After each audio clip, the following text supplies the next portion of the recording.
দুই ভিক্ষুক। মোহন আর সোহন দুই ভিক্ষুক ছিল। তারা রোজ মন্দিরের দরজায় দাঁড়িয়ে ভিক্ষে করত। মোহন ছিল অন্ধ, তাই সে দেখতে পেত না, আর সোহন খোঁড়া হওয়ার জন্য হাঁটতে পারত না।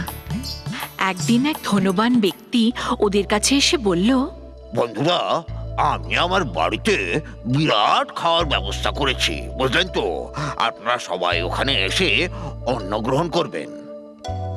মোহন এবং সোহন অন্যের সাহায্য ছাড়া বাইরে যেতে পারত না।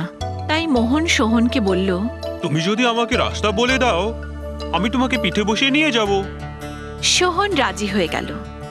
তাই মোহন সোহনকে পিঠে করে নিয়ে সেখানে গেল, আর ওখানে ওরা দুজনেই খুব ভালো ভালো খাবার আনন্দ সহকারে খেয়ে আবার ভালোই ভালোই ফিরে এলো। সব সময় একে অপরের সাহায্য করবে।